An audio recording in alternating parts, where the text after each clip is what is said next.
Amigos de Proscenio, esta noche estamos conversando sobre instrumentos musicales, la percusión como un elemento de conversación con el alma, de expresar los sentimientos.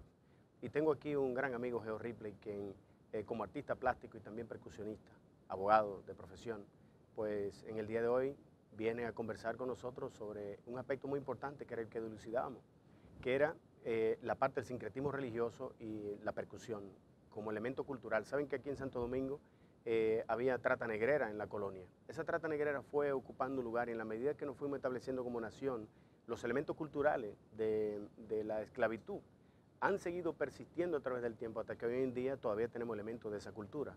Entonces, me decían de la parte de transculturización. Bien, entonces estos grupos africanos tuvieron un proceso de sincretismo, de ponerse de acuerdo, de encontrar los elementos comunes, las formas de adoración a sus diferentes entidades e integrarlas a conceptos religiosos formales como religión.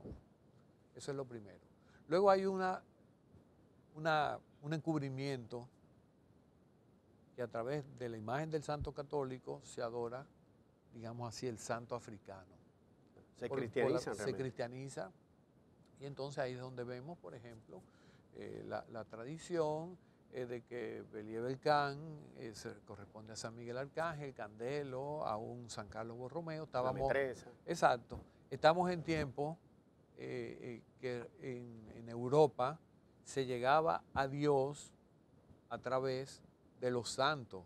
Al esclavo, el esclavizado, le daban un nombre de santo cristiano para que él buscara la historia de ese santo y a través de ese santo cristiano encontrara a Jesús y a Dios. Era una forma de darle una prédica ligada a su propio nombre. Ligada a su propio nombre. Entonces, ¿qué pasa?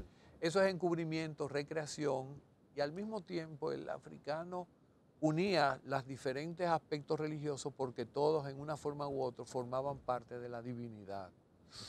Recientemente el doctor Yvonne Miller en Calabar, entre Nigeria y Camerún, encontró una pintura en una casa templo que tenía una cruz cristiana, la escuadra y el martillo en la parte de abajo, la luna en cuarto creciente y un lucero, Islam, y una pintura ceremonial a manera de la tradición animita. Ahí, okay. Y él le dice, pero esto es cristianismo, esto es masonería, esto es Islam, esto supongo que es la tradición de aquí. Me dijo, sí, porque todos juntos forman a Dios. Bueno, un elemento de ecuménico, de sincretismo. De uniendo. Okay. Entonces, ahí viene ese encubrimiento y se mantiene. ¿Qué sucede? Las iglesias estaban cantando salves Regina.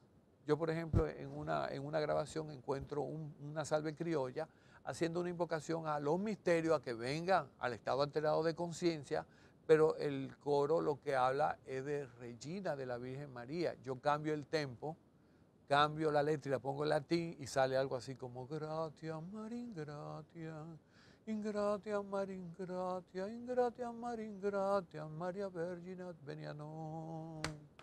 Gra Marin Gra, Gra Marin Gra, Gra Marin Gra, la división que suba allá. Okay. Ahí está la salve criolla, toma de esa salve Regina cantada en latín en las iglesias con guitarras renacentistas, con mandola, con laúdes, le pone los tambores, hace un cambio del tiempo, del ritmo. Y ahí está la salve maravillosa criolla que tenemos, que con tanta salve aquí he encontrado grupos portadores originales de mujeres muy ancianas que canten salve en latín. Sí. Es algo maravilloso. Sobre todo si te vas al Cibao, que todavía, o sea, Vallaguana, Vallajá, en esa zona. Esa zona de por ahí, con la devastación de Osorio, bajaron y se convirtieron en claustro cultural. Por eso es que el cibaeño habla con la I. Porque eso era el lenguaje de Oviedo. Sí, hablaban con la I. Con la I, sí. Y se mantienen en eso no es, como aguaita. Sí. Aguaita, mira, pero eso no es un lenguaje campesino, eso es un remanente del lenguaje medieval. De la lengua castiza. Entonces, aquí hay escuelas que mantienen, por ejemplo, uno recuerda siempre Fradique Elizar, de percusión, estas mujeres con esta ropa muy típica. ¿Se mantiene esa tradición de los instrumentos? Sí, fíjate, hay dos cosas. En un momento la tradición del folclore surge en la necesidad de hacer visibles tradiciones que no estaban dentro de lo que sería el arte oficial. En Francia el baile oficial pues, fue el ballet clásico, Claro. pero había cantidad de manifestaciones de los diferentes pueblos que no eran ballet clásico y están en una tradición cultural. Surge el folclore para poner y hacer visible esa tradición. Pero llega un momento que el folclore se convierte en una interpretación de esas formas de los grupos portadores originarios para montarlo en un escenario y poderlo mostrar por el mundo, de que hay otras cosas. ¿Qué sucede en un momento? El folclore se queda a un nivel, siguen habiendo cantidad de grupos folclóricos que hacen montajes escenográficos de formas tradicionales, pero existen los grupos originales portadores que mantienen la tradición.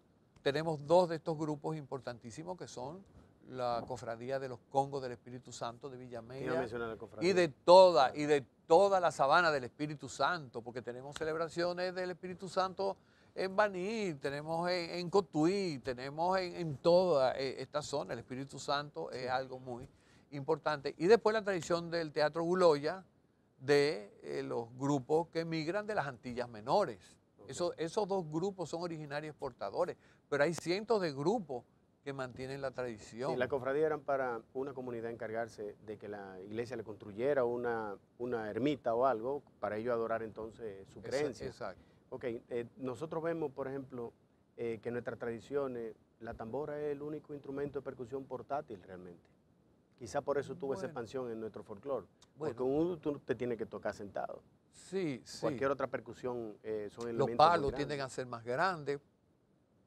Están las marímbulas, que es las calimbas de gran formato, que es africano. Pero todo es sentado, utiliza, no puede andar. Sí, o sea, no se puede hacer una procesión con ese tipo de... Sí, pero están, por ejemplo, los balsiers, que son tambores pequeños que tú puedes llevar y tocar. Pero que nunca eran procesiones de traslado, sino de que se quedaban en un asentamiento para hacer su cosa. Aunque déjame decirte, se camina con tambores muy grandes, se camina con palos. Yo he visto procesiones con palos. Los vaquiní llevan palos, ¿no? El vaquiní los he visto acompañados de niños. Ese niño canta, ese niño llora, ese niño va por el camino de la gloria. Y lo hacían con alegría porque el niño iba al cielo. Sí, era un angelito, pero hay mucho dolor, es desgarrador. La parte humana nunca se puede separar de la parte filosófica. Sí. La parte filosófica es una cosa, pero la realidad en términos materiales te golpea. Yo estuve en 2 vaquiní en la zona de Puerto Plata. Y por más que todos estén disfrutando, la madre tiene lágrimas. No, todo el mundo está cantando, y es lo interesante del canto, que es un desgarre. Me voy contigo ahora, pasamos ahora al arte. Eso es lo bueno de hablar contigo, que podemos pasar de un circuito al otro. En el arte plástica, o sea, veo que tus elementos siempre son de aspecto subjetivo, o sea, tiene elementos interpretativos, pero que básicamente lleva a la reflexión.